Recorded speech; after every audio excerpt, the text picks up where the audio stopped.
El Economista, podcast. ¿Qué tal? Soy Fausto Pretelín Muñoz de Cote, editor de la sección Geopolítica en el periódico El Economista. Al valor de la palabra. El objetivo de este podcast es acercar el mundo al micrófono, en donde no vamos a hablar por hablar, no vamos a tener un exceso de palabras, un análisis de lo que ocurre en el mundo. Globaliqué, con Fausto Pretelín. ¿Qué tal? ¿Cómo están? Buenas. Soy Fausto Pretelín, aquí en este nuevo episodio de el podcast de Globaliqué, un acercamiento al mundo a través de la palabra. Y en esta ocasión me da mucho gusto que esté con nosotros Susana Chacón, presidenta del Centro Tepoztlán Víctor L. Urquidi, y también es analista internacional, es experta en temas sobre todo de Estados Unidos particularmente. Gracias, Susana, por estar este momento con nosotros. Al contrario, Fausto, gracias por invitarme a tu espacio y gracias al auditorio por escuchar. Mira, pues hemos visto, Susana, que el secretario de Relaciones, Marcelo Ebrard, renuncia, y si te fijas, toda la opinión pública mira hacia adelante, ¿no? Y mira hacia lo que es la contienda electoral, el proceso interno de Morena, pero hay una escasez de análisis sobre su paso por las Secretaría de Relaciones Exteriores en estos casi 5 años. Me gustaría pues escucharte sobre, hicieras una primera aproximación sobre la evaluación que tú haces en su desempeño. Muchas gracias, Fausto. Mira, es interesante justamente lo que tú mencionas, cómo la opinión pública está hablando de la parte positiva hacia adelante. Yo creo que como parte de lo que tenemos como resultados del gobierno de López Obrador, su gabinete y por supuesto la Cancillería, que es el tema que nos compete, pues Marcelo Ebrard como canciller es parte del caos de la desinstitucionalización de las políticas públicas de este país, Fausto. Podemos ver cómo, sin ser todavía canciller, en octubre del 2018, pues él va a un viaje a Washington con Mike Pompeo, el secretario del Departamento de Estado de Donald Trump, y esto lo dice claramente Pompeo en su libro, en donde acuerda una política migratoria. Era canciller electo, pero no era canciller porque todavía no tomaban posesión como gobierno. Sí. Y lo que Luis Videgaray había negado todos los años anteriores de la administración de Peña Nieto, pues resulta que Marcelo Ebrard lo acepta sin pedir absolutamente nada a cambio. Que esto se convierte en el famoso programa de Quédate en México, que nos ha ocasionado una cantidad de problemas en ambas fronteras, en nuestra frontera norte con Estados Unidos y en nuestra frontera sur con Centroamérica. Entonces, ese es el punto de partida de la política exterior. Pero por otro lado vemos que realmente no se toma en cuenta a los miembros del Servicio Exterior Mexicano. Al contrario, las personas más capacitadas de la Cancillería se dejan completamente de lado. No se les toma en cuenta. Se llega con un equipo de cercanos a Marcelo Ebrard. Algunos de ellos ya se están retirando de la Cancillería para sumarse a la campaña de la pre-campaña de Marcelo Ebrard.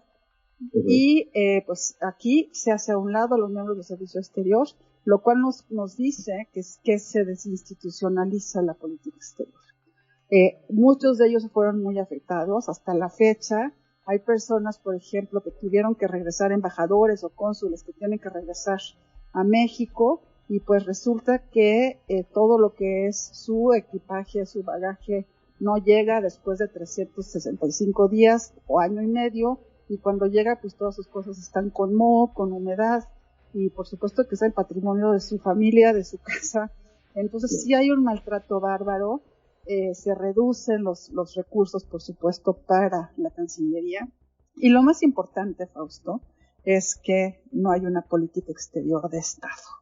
O sea, hay cosas que Marcelo Ebrard acepta por parte del presidente López Obrador, sin preguntar, sin cuestionarse, pero hay muchas otras que él pues favorece Y aquí hay una cuestión que se ha platicado mucho en los especialistas de relaciones internacionales y también entre muchos de los miembros del Servicio Exterior. El canciller, desde antes de que llegara a la Cancillería, pues estaba viendo por sus intereses, no por la presencia de México en el mundo, no por la participación de la política exterior en las relaciones internacionales. Y esto, pues nos lleva a que se han cometido una cantidad de errores en todos lados, en América Latina, en Estados Unidos, en Europa, en fin, lo que nunca había sucedido con la política exterior. El prestigio de la política exterior de México y de México en el mundo, este sexenio se ha desdibujado completamente. Claro. Sí, coincido con lo que tú mencionas, Susana. Fíjate, a lo largo de estos 5 años, tomando en cuenta desde el 1 de enero del 19 hasta prácticamente la semana pasada, Marcelo Ebrard hizo 46 viajes al exterior, es decir, 9.2 viajes al año, o si se prefiere, un viaje cada 39 días. Eso habla de que hay una correlación del desinterés o de la desconexión quizás de México sobre el mundo. En el 2019 hizo 16 viajes, en el 21 por el tema del COVID, en el 21 13 viajes, en el 22 7, en el 23 9 viajes. Susana, ¿qué tanto margen puede tener un canciller, un secretario de Relaciones Exteriores en México respecto a la política exterior que dicta el presidente? ¿Pudo haber hecho algo más, Marcelo Ebrard? Yo creo que pudo haber hecho muchísimo más. No es una relación fácil la relación de un canciller, por más fuerte que sea, con el presidente, porque sabemos claramente que cuando el presidente tiene una idea en la cabeza, pues es difícil cambiarle desde los discursos, ¿no? O sea, si alguien de la Cancillería le había preparado un discurso para su primera visita con Donald Trump en plena campaña electoral en Estados Unidos, pues él cambió el discurso a sus intereses, o muchas veces, aunque le prepararan, pues evidentemente el presidente cambiaba el discurso o hacía un discurso propio. Es muy dado el presidente hacer esto. Pero sin embargo, yo creo que una de las funciones prioritarias, Fausto, de quien es el canciller, es cuidar al presidente de México, es cuidar la presencia de México en el mundo, y ahí es donde creo que el canciller tendría que haber actuado de otra manera si le hubiera interesado la política exterior de este país y la presencia de México en el mundo.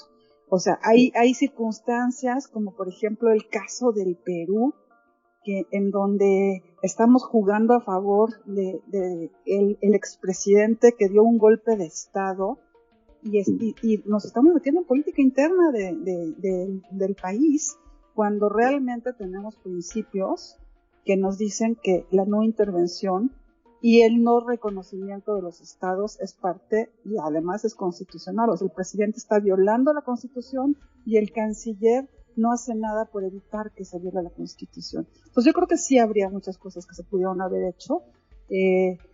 La forma, por ejemplo, como el presidente le contestó a los representantes y senadores de Estados Unidos cuando nos están acusando de terroristas, etcétera, pues ahí tendría que haber contestado un senador mexicano o un diputado mexicano, pero no el primer nivel de este país. Entonces ahí también como que podrían haberlo cuidado y pensado más estratégicamente, ¿no? Hay muchos temas, o sea, si me voy a la parte comercial, es increíble que no estemos construyendo una política laboral por sectores entre México, Estados Unidos y Canadá.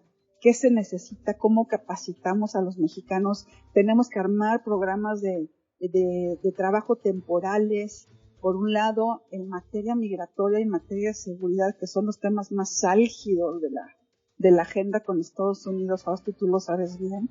Pues ahí tendríamos que haber hecho cualquier cosa completamente distinta a lo que ha sucedido estos años a partir del 19. Claro. ¿Tú crees que sí afectó el hecho de que desaparecieran orgánicamente a la Subsecretaría para América del Norte? Por supuesto que sí. Es increíble que, por ejemplo, ese es otro tema que es gravísimo, o sea, que no haya defendido presupuestalmente o presupuestariamente el que se mantuviera la Subsecretaría de América del Norte. Es la más importante. O sea, evidentemente la Subsecretaría del ramo es la que lleva toda la Cancillería, ¿no? Que primero la tuvo Julián Ventura y ahora la tiene Carmen Moreno, pero la más importante para la realidad mexicana, sin duda, era la subsecretaría de América del Norte. Entonces, poner como cabeza de la relación con Estados Unidos y también con Canadá en todos los temas de la agenda trilateral y bilateral con cada país, a una persona, primero, que por supuesto es egresado de Relaciones Internacionales del ITAM, pero que no tiene experiencia, que no estaba en Cancillería, que por supuesto es un leal de Marcelo Ebrard. Digo, pues, sí, por más inteligente que sea Roberto Velasco, porque sí es inteligente, es una persona que aprende rápido, pero tú no puedes poner en una mesa de negociaciones, Fausto, a una persona de Estados Unidos que tiene 15 años o 20 años de experiencia en la materia con una persona que es completamente novata.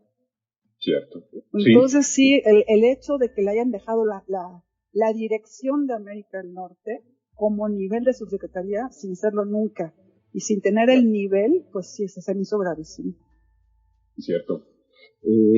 La relación con Estados Unidos, Susana, a veces mandaban mensajes cruzados. Por una parte, Maximiliano Reyes, subsecretario para América Latina y el Caribe, incluso escribía tweets en contra de la OEA, en contra de Estados Unidos. Y por otra parte, bueno, Roberto Velasco hacía las veces de tener una buena relación con Estados Unidos. Eso también afecta, es decir, le quita fuerza a la Cancillería, en donde el secretario Marcelo Ebrard, pues, no sabemos si es mucho más proclive a lo que hacía Maximiliano Reyes, es decir, a una visión mucho más del Grupo de Puebla, en pocas palabras y para que nos entienda el auditorio, más chavista, o el pragmatismo quizás de acercarse con Estados Unidos. Mira, yo creo que es muy interesante lo que dices, o sea, sin duda Maximiliano Reyes está a favor no nada más del Grupo del Puebla, sino de todo lo que es la política del Foro de Sao Paulo, que, pues, como lo sabemos, es la esencia de Nicaragua, de Venezuela, de Cuba, de Bolivia, la relación que él tiene con los venezolanos, la relación que tiene con los cubanos, los mismos médicos cubanos que han llegado a México. O sea, aquí vemos una situación que puede ser una afrenta doble para Estados Unidos, porque por un lado estamos en el TEMEC, en el Tratado de México, Estados Unidos, Canadá, en donde económicamente y también en mucha parte culturalmente somos parte de América del Norte, pues resulta que el subsecretario para América Latina pues está totalmente pro política, ni siquiera puedo decir populista, exactamente, populista, porque no es de izquierda, es populista. Entonces aquí pues obviamente se mandan señales encontradas, pero es muy diferente, y aquí sí quiero hacer un matiz, Fausto, lo que ha sido la relación con la OEA, con el resto de la agenda. Entonces se mandan mensajes cruzados, pero tampoco se le da prioridad a los temas importantes de la agenda bilateral, porque estamos sobrellevando las cosas sin tener una estrategia, pero muy preocupados por la cuestión interna en México, como Estados Unidos está preocupado por su cuestión interna también. Pero creo que sin duda se pudo haber hecho una política distinta. Uno de los episodios quizás más lamentables en esta política exterior de México fue cuando el presidente López Obrador felicita tardíamente a el candidato ganador Biden allá en Estados Unidos, y eso desencadena inclusive la renuncia de la embajadora Marta Bárcena en nuestra embajada allá en Washington. ¿Cómo se tenía que haber trabajado eso? Porque creo que a partir de ahí la relación con Estados Unidos es, como tú mencionas, desinstitucionalizada, pues no es estratégica. Mira, es una pena, realmente es el presidente que más tardó en felicitar a Biden por su triunfo. O sea, él había jugado con Trump. Yo creo que los dos populistas, uno hacia la derecha y otro que hacia la izquierda, en la lógica del populismo y de las masas, pues se encontraron, porque le digo, la forma como Trump nos criticó, nunca un presidente en Estados Unidos nos había tratado tan mal, humillado tanto, y sin embargo López Obrador pues va a hacer de campaña en Estados Unidos, ¿no? Entonces, aquí sí, efectivamente, yo te puedo decir que Biden jugó muy estratégicamente a diferencia de López Obrador. Biden tuvo toda la paciencia, no por meses, por años, Fausto, de no atacar a López Obrador, de no pegarle a México cuando tenía muchísimos temas sobre la mesa, cuestiones eléctricas, energéticas, migración, etcétera, etcétera. Y efectivamente, pues es la primera vez que se ve que un presidente no aprueba o no felicita. O sea, lo primero que hizo Justin Trudeau, el primer ministro de Canadá, cuando gana Joe Biden, pues es felicitarlo. Es la segunda parte de América del Norte, nosotros somos la tercera, entonces los tres deberíamos estar sobre el mismo canal. Entonces aquí sí se lastimó muchísimo la relación. Yo creo que la renuncia de la embajadora Marta Bárcena, más que por esa situación, fue por su relación directa con el canciller. Finalmente al canciller, a Marcelo Ebrard le impusieron a Marta Bárcena desde la presidencia. Y eso pues no le gustó, ¿no? Y Marcelo Ebrard quiso tener una oficina paralela en Washington con Casarín, y bueno, pues evidentemente tampoco fue aprobado por el presidente. Entonces allí empezó un pleito personal entre ambos, entre la embajadora y el canciller, que pues finalmente acabó en la salida de la embajadora, ¿no? Entonces aquí yo creo que es una cuestión más personal que el problema entre Biden y López Obrador. Claro. Sí, y complementando lo que tú dices, cuando López Obrador viaja a Washington para agradecerle a Donald Trump por su trato hacia los mexicanos, creo que ha sido el momento más surrealista, ¿no?, de la política exterior mexicana. Y humillante, además de surrealista, humillante, y además, fíjate lo que son las cosas. Estando en Washington, y las veces que ha estado en Estados Unidos, no se ha reunido nunca con la comunidad de mexicanos allá. Los mexicanos han ido a hacerle valla cuando estuvo en el monumento a Lincoln, etcétera, etcétera, pero de que el presidente hubiera dicho, a ver, me voy a reunir con los mexicanos para ver qué puedo hacer con ellos, cómo podemos apoyarlos, pensar en lo que no se ha hecho en la historia de la relación bilateral, que sí es construir una dinámica distinta con la comunidad de mexicanos en Estados Unidos, lo pudo haber hecho y no le interesó. ¿No? ¿Y tú cómo ves ahora hacia adelante, en las elecciones en Estados Unidos, con esta pues empalme, ¿no?, de los ejercicios electorales que vamos a tener tanto allá como aquí? ¿Qué se puede esperar en la relación con Estados Unidos ante el panorama que tú observas aquí en México? Pues mira, muy grave, Fausto, porque como tú bien dices, no cada cambio de gobierno nos toca cambiar la presidencia al mismo tiempo. Este es un momento en donde ambos países cambian en 24 la presidencia, pero esto nos lleva a que hay tanto enojo de cómo nos ven en Estados Unidos, que ya lo vimos los últimos meses, en donde los republicanos nos han pegado muy fuerte en diferentes temas de la agenda. Los empresarios estadounidenses están muy enojados también por toda la cuestión energética, por la cuestión del maíz, etcétera, etcétera. Entonces, ¿qué es lo que va a pasar? Que ya somos la piñata electoral de los republicanos. Y si los republicanos van a hablar en contra nuestra, supongamos que el candidato vuelve a ser Biden y busca la reelección, como se ha mencionado en diferentes frentes, y que los demócratas lo aceptan, pues no puede dejar de criticarnos. O sea, finalmente vamos a estar en la mira, y particularmente en dos temas, el tema de migración y el tema de seguridad, porque sí, efectivamente Biden está muy preocupado por el número de muertes por fentanilo, pero también están muy preocupados por los centroamericanos y los sudamericanos que están entrando por la frontera mexicana, ¿no? Entonces, en esos dos temas nos vamos a convertir una vez más en la piñata de las elecciones de Estados Unidos. Qué lástima, ¿no? Porque cuando llega a la Casa Blanca Biden, uno hubiera pensado esto se va a institucionalizar, ¿no?, la relación bilateral, pero por parte de México, digamos que fue una copia. bloquear, ¿no? O sea, si no se ha institucionalizado nada de las políticas públicas en este país, en la relación bilateral menos, ¿no? O sea, ¿Dónde están los canales de cooperación en materia de seguridad? ¿Dónde están los canales de cooperación bilateral en materia energética?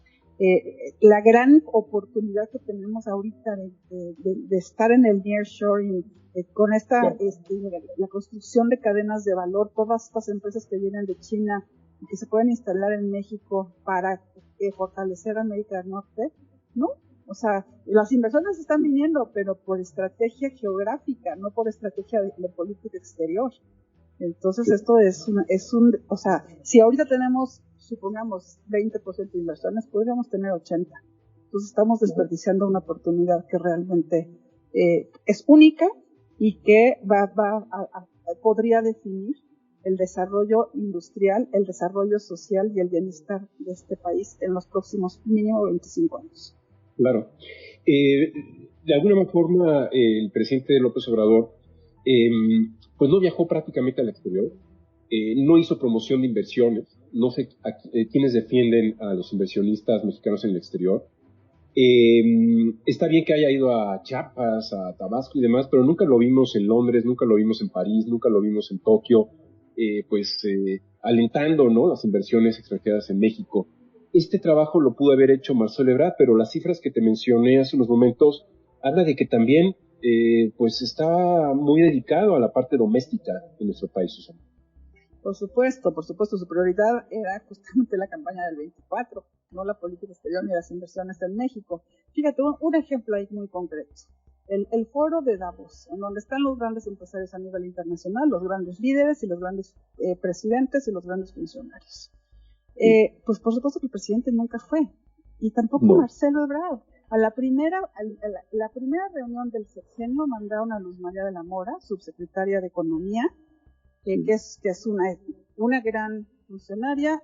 Además, bueno, fue una gran funcionaria porque ya no está, ya con el cambio de secretario, cuando sale Tatiana Cloutier, pues sale Luz María de la Mora, ¿no? Muy bueno que haya ido Luzma, pero no es el primer nivel nacional, como todos los representantes de cualquier país que va a Davos. Lo vimos en la última reunión de Davos. Una vez que Lula es electo por segunda ocasión en Brasil, lo primero que hace es ir a Davos, porque le interesa jalar inversiones a Brasil. Entonces, en México ni el canciller ni el presidente estuvieron a la altura en ese sentido. Pues ahora estamos viendo lo de Tesla, en donde pues sí, tanto Marta Delgado como subsecretaria en Relaciones Exteriores como el canciller hicieron una labor, pero pues más bien es el interés de Tesla de venir a la frontera más cercana de Estados Unidos, y ahí pues obviamente la parte logística es la que llevaron ellos, pero además de Tesla podríamos tener en 1000 otras empresas que no están aquí. Claro. Ahora que mencionas lo de Davos, si te fijas, tampoco fue Marcelo Ebrard un solo día a Bruselas, que es la capital de Europa, y que está tratando de renegociar el acuerdo global, que está en vilo y que si no se firma en el 2023, en el 2024 será imposible porque hay elecciones europarlamentarias allá y presidenciales aquí. Entonces, eso también habla mucho del desinterés de la inversión extranjera. No se pensó en los empresarios mexicanos, ¿no?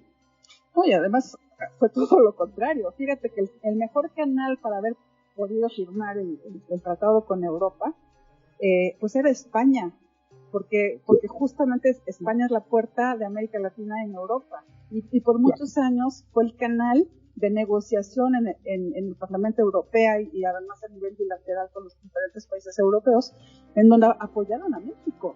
Pero pues el presidente desde el primer momento se peleó con España, no nada más por Iberdrola y las inversiones españolas en México, sino también por las cuestiones históricas de que nos tienen que pedir perdón, ¿no? O sea, entonces en lugar de aprovechar el canal para que se firmara el acuerdo con Europa, y lo saboteamos. Claro. Entonces hay que reconstruir todo de cero, hay que reconstruir a futuro todo de cero. Hace 5 años, si yo hubiera escuchado que esta política exterior mexicana iba a ser en su retórica belicista y también injerencista, no lo hubiera creído. Pero yo tampoco. Ok, bueno, Susana, no sé si quieras agregar algo más sobre esta evaluación de Marcelo Ebrard respecto a su paso, ahora sí que su paso muy, muy gris, ¿no?, por la Cancillería, porque la deja en un mal estado. Y si no, bueno, pues yo te agradezco mucho tu presencia en este podcast. No, yo te agradezco también muchísimo. Nada más un último comentario. Yo creo que sí, efectivamente las cosas están muy mal, pero la importancia de México es sustancial en el mundo. Somos la 15ª, 16ª economía del mundo. Entonces, de modo, pues ahorita, desde la parte académica, desde la parte de los grupos de pensamiento, los famosos think tanks, desde quienes están en el servicio exterior, pues tenemos una labor enorme, Fausto, de reconstrucción de la presencia de México en el mundo. Yo con esto quisiera cerrar y agradecerte a ti y a tu auditorio esta invitación.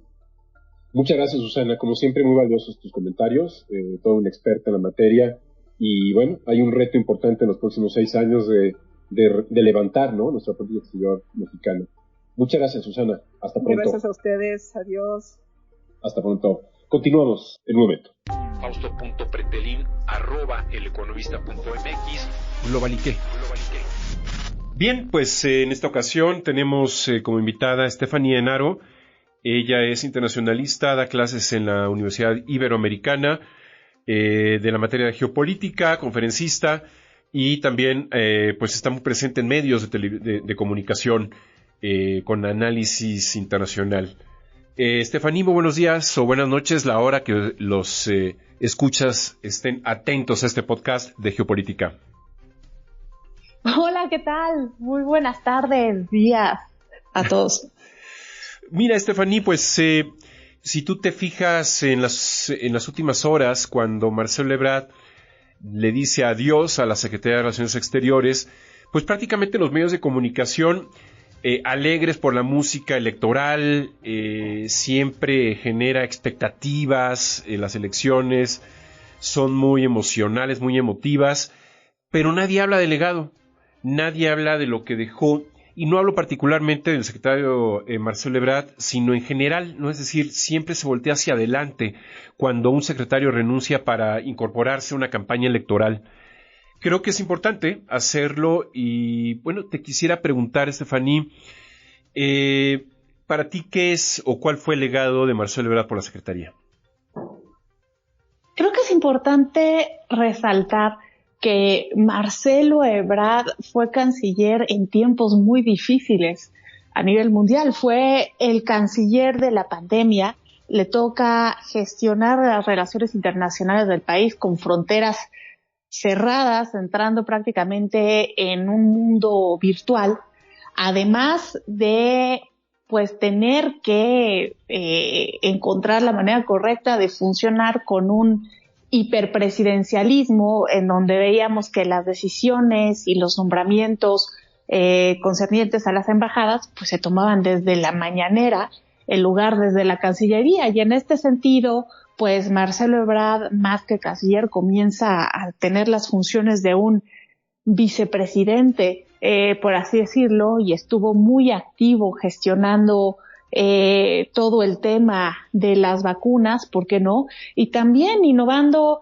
en términos de soberanía y defensa nacional, como es cuando se pone la demanda a los fabricantes de armas en Estados Unidos por parte del gobierno mexicano, que es algo que no había sucedido y que a mi parecer fue algo que estuvo bien hecho. Ok, entonces tú dirías fue eficiente, fue importante su labor, deja un legado importante en el sentido de que él no puede tener una política exterior distinta a la que le marca el presidente López Obrador. Creo que hizo lo mejor que pudo con el margen de acción que tuvo. Definitivamente fue un margen de acción bastante limitado por el centralismo que estamos viviendo. Pudo haber hecho muchas cosas más, pero no tenía, desde mi punto de vista, mucho margen de acción. Y también es importante notar las zonas geográficas en donde concentró su labor. Estuvo muy activo en América Latina, pero también hizo sus giras por Asia, y esto de alguna manera nos habla de los balances de la política exterior mexicana durante pues este sexenio del presidente López Obrador. Mira, un poco lo que comentabas de la pandemia es obvio que afectó a todo el mundo, pero el secretario Marcelo Ebrard hizo 46 viajes internacionales 9.2 viajes al año, es decir, un viaje cada 39 días. Si lo comparas con otros ministros de Exteriores, pienso en Alemania, por ejemplo, en donde quizás estos 46 viajes se hacen en un año o en un año y medio, ¿no? Habla precisamente de que no necesariamente viajó mucho y refleja precisamente también quizás el desinterés que tuvo el presidente López Obrador en política exterior, ¿no? Claro, siempre el lema del presidente López Obrador fue la mejor política exterior, es la política interior, pero creo que al final terminó siendo al revés. La peor política exterior terminó siendo la interior, porque precisamente la política exterior se vuelve una especie de complemento, ¿no?, de lo que ocurre a nivel interno, y esto obviamente hizo que México pues retrocediera varios sitios en presencia internacional. Correcto. Mira, uno de los quizás ausencias importantes de viajes de Marcelo Ebrard, desde mi punto de vista, fue a Bruselas. No hubo un solo día, más bien nunca viajó, no estuvo un solo día en Bruselas. Y fíjate, tenemos frente a nosotros el acuerdo global que está en vilo, porque si no se firma en este año, 2023, en el 2024 no se va a firmar por dos razones. Porque hay elecciones europarlamentarias el próximo año, allá en el viejo continente, y va a haber elecciones presidenciales en nuestro país. Y por otra parte, gran porcentaje de los viajes de Marcelo Ebrard fue a Estados Unidos. Creo que es un reflejo. ¿Tú crees que sea un reflejo de la geopolítica mexicana? ¿No se tenía que haber viajado a otras partes del mundo también para de alguna manera pues extender nuestros intereses geopolíticos? Eso sería lo ideal. México es un país con una posición geográfica notoria. Está en Norteamérica, también un cuarto de su territorio está en Centroamérica. Tenemos una cuenca del Pacífico, cuenca del Atlántico, y creo que México podría jugar mejor sus cartas. No obstante, tenemos una relación de dependencia y de asimetría con Estados Unidos que ocupa la mayor atención por parte del Estado mexicano. El 80% de prácticamente nuestras exportaciones, pero también de nuestras relaciones internacionales, van direccionadas hacia Estados Unidos, y esto deja muy poco para explorar otras posibilidades, y esto claramente pues se reflejó en la gestión de el ex canciller Marcelo Ebrard, como también se ha reflejado en otras administraciones. Creo que los tiempos globales invitan a reflexionar, sobre todo cuando el sol ya está saliendo del lado asiático. Hay un nuevo reacomodo de fuerzas y México tiene una cuenca en el Pacífico que lo invita a pensar en nuevas vecindades. ¿Cuál sería para ti la mejor decisión y la peor decisión de Marcelo Ebrard en relaciones exteriores? ¿Su mejor la actuación mejor decisión o la mejor actuación y su no tan buena actuación? Digamos, para aminorar la pregunta. Su no tan buena actuación. Creo que... Sí, dime. ¿Tú cómo viste, por ejemplo, el viaje de Evo Morales a México, que al parecer fue idea del propio Marcelo Ebrard? Eso me parece de los episodios de la historia mexicana que en algún momento deben de volver a ser analizados, porque justamente la presencia de Evo Morales, el darle asilo a Evo Morales, pues fue una clara contradicción de la doctrina Estrada. Lo mismo en el caso de Pedro Castillo y sus familiares en Perú. Si no estás interviniendo en asuntos domésticos de otro país, pues no le das asilo a quien se le acusa, no de querer perpetuarse en el poder o de actos de corrupción e intentos de disolver el Congreso. Creo que definitivamente eso es contrario no solo a los principios de política exterior, sino también a los principios democráticos mexicanos, y eso fue claramente pues dos episodios de la historia que podrían haberse manejado de mejor manera. Y yo creo que su mejor actuación fue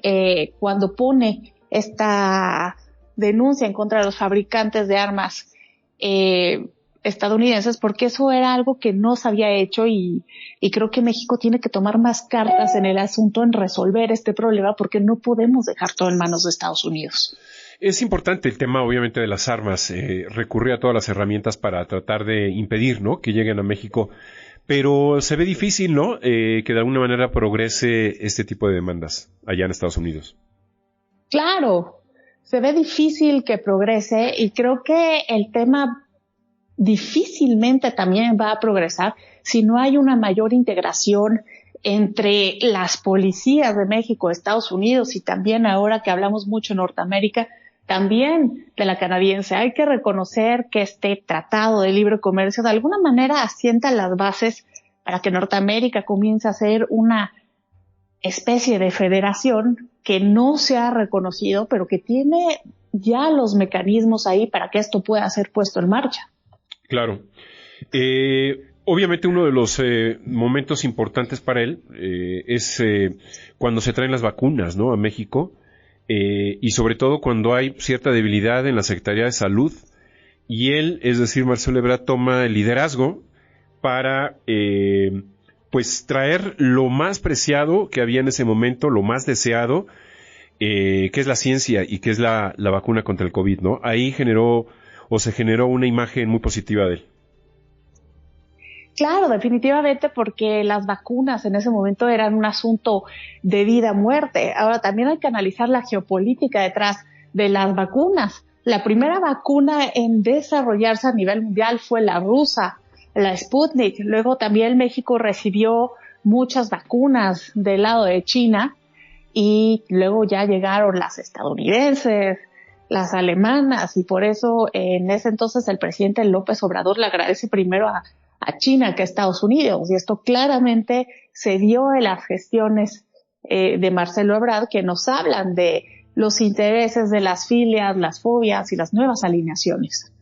Claro, uno de los temas, Estefaní, que quizás no entendemos muy bien es cuál es la visión que tiene Marcelo Ebrard sobre Estados Unidos y cuál es la que tiene en América Latina, porque a veces daba la impresión de que el Grupo de Puebla, a través de Maximiliano Reyes, subsecretario para América Latina, ahí en la Secretaría de Relaciones Exteriores, tenía una agenda inclusive belicosa en contra de la OEA, pero por otra parte siempre había por parte del encargado de la subsecretaria para América del Norte, o el jefe de unidad, como le llaman en términos orgánicos allá en Relaciones Exteriores, siempre había una buena relación con Estados Unidos. Es decir, a veces confundía, ¿no? Es decir, por una parte, desde Maximiliano Reyes había una crítica en público, y lo digo porque vi alguno de los tweets en contra de la OEA, pero por otra parte veía que los encargados, la gente que estaba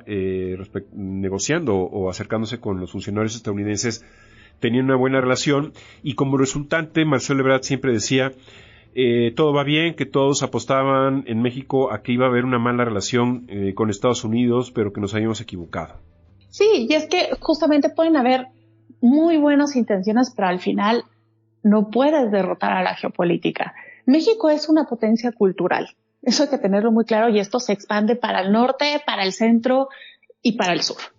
Sí. Y en el caso del sur de América Latina, a pesar de tener toda esta afinidad cultural y todo este poderío cultural que México tiene, porque cuando vas, por ejemplo, a Colombia, a Guatemala, están escuchando mariachis, están viendo a la Liga Mexicana de Fútbol jugar. Ahí ves la presencia de México. No obstante, si tú te fijas en la geografía, a partir de Chiapas el terreno es muy montañoso y de alguna manera esto dificulta nuestras interacciones con el resto del continente, y por eso tal vez nuestro comercio es tan pequeño. De hecho, Guatemala, que lo tenemos al lado, es nuestro cuarto socio regional de América Latina, cuando por cercanía pues debería ser el primero. Entonces, claramente ves los obstáculos, y por eso este intento de liderazgo con América Latina no va más allá de lo ideológico. Se apoya a la CELAC en contraposición a la OEA, se habla de un sueño bolivariano de unir a América Latina con otro tipo de relaciones, pero al final, pues esto no puede ir más allá de los buenos deseos. En cambio, en el caso de Estados Unidos, a pesar de que tenemos una frontera que también nos aísla por las montañas y por el desierto, esto es un poco más complicado porque tenemos una dependencia económica y eso de alguna manera nos hace a que hagamos todo lo posible porque la relación sea buena o por lo menos llevable. Y esto lo vimos en la práctica. Yo creo que la administración de Biden lo entendió porque si bien en el discurso las cosas no eran muy amigables, en la práctica el gobierno mexicano seguía pues haciendo lo que Estados Unidos necesitaba.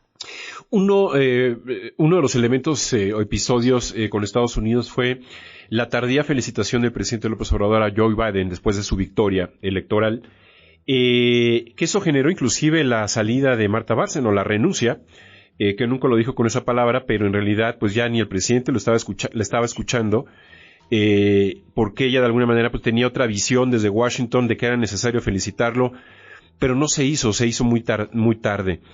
¿Esto cómo lo leerían en Washington o no tiene ninguna lectura? No, por supuesto que sí. Y se invocó a la doctrina Estrada, pero prácticamente pues el país de junto, ¿no?, de Estados Unidos, que es México, fue uno de los últimos en felicitar a Joe Biden, pero eso sí, es de los primeros en opinar sobre lo que ocurre en asuntos domésticos de la política peruana o de la política colombiana. Entonces, claramente, el silencio en ese caso fue un mensaje. Y por supuesto que se dio el cambio de la administración de Biden a la administración de Trump. Las formas eran bastante similares con la administración de Trump y con Biden, con un corte más institucional, pues fueron diferentes y eso ha ocasionado que no estemos pasando por nuestro mejor momento.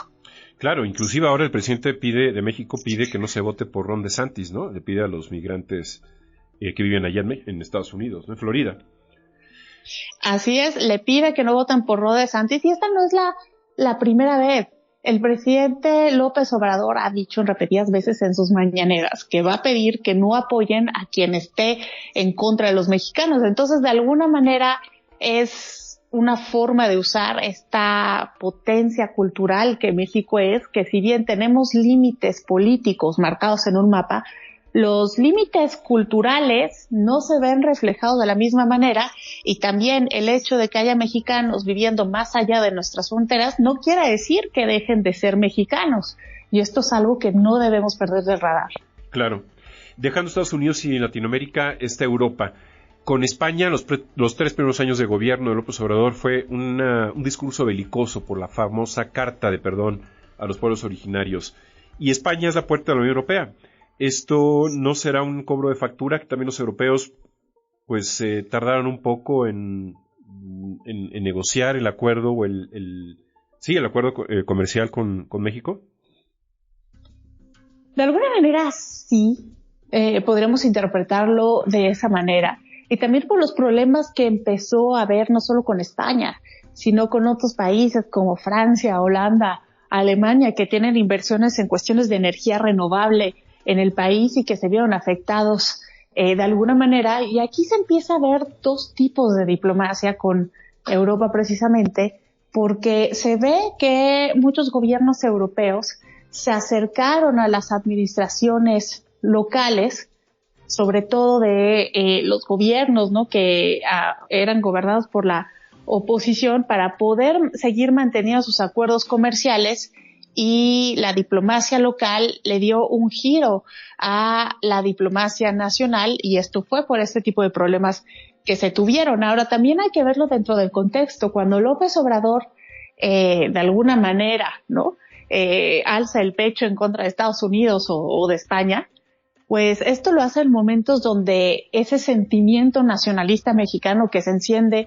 muy fácilmente contra Estados Unidos o contra España, pues se volvió capital político, ¿no? Porque de alguna manera él queda como el defensor de la patria en tiempos difíciles y eso se traduce en más apoyo popular y en más votos. Claro. Y una última pregunta, Estefanía.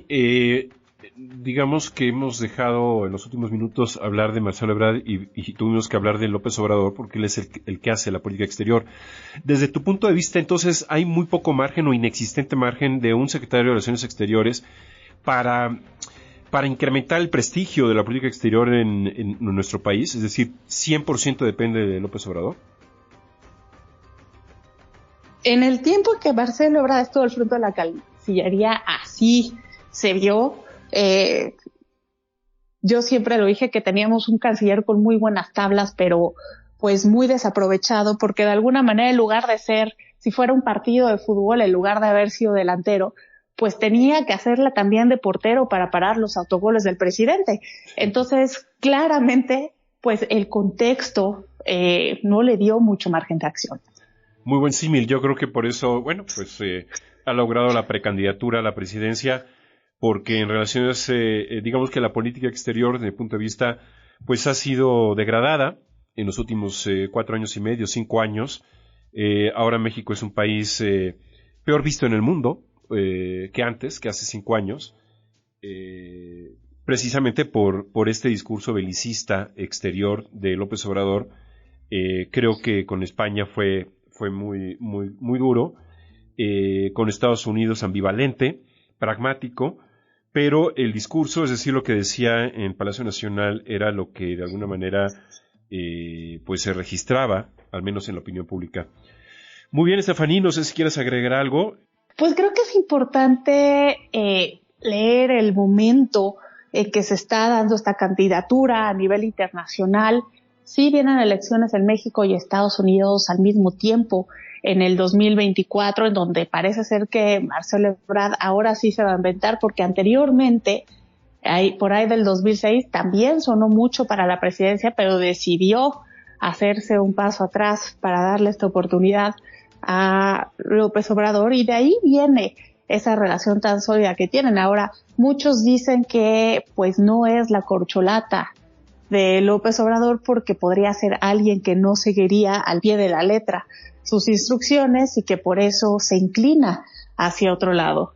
Pero, pues bueno, eso también tendrá que ver con quién llega a la presidencia en Estados Unidos y también ver cómo se acomodan las piezas del otro lado del mundo, porque también la guerra en Ucrania sigue, vienen elecciones en Ucrania en 2024 y en el 2026 tampoco va a estar Emmanuel Macron. Entonces, si Marcelo Ebrard llega a convertirse en presidente de México, pues se va a encontrar con un mundo cada vez más complejo y cambiante.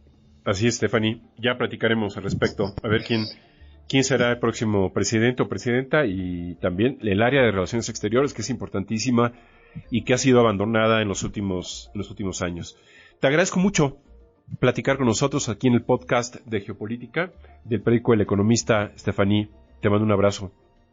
Otra de vuelta, querido Fausto. Gracias. Así llegamos al final de esta emisión, de este podcast sobre pues el paso de Marcelo Ebrard por la Secretaría de Relaciones Exteriores. Me dio mucho gusto platicar con ustedes y ya saben, los invito para que escuchen los diversos podcasts que están aquí en El Economista, diferentes análisis, ángulos, contenidos muy interesantes. No se lo pierdan. Día a día, semana con semana. Yo los escucho la próxima semana. Hasta pronto. Gracias. Fausto.pretelín@eleconomista.mx. El Economista, podcast.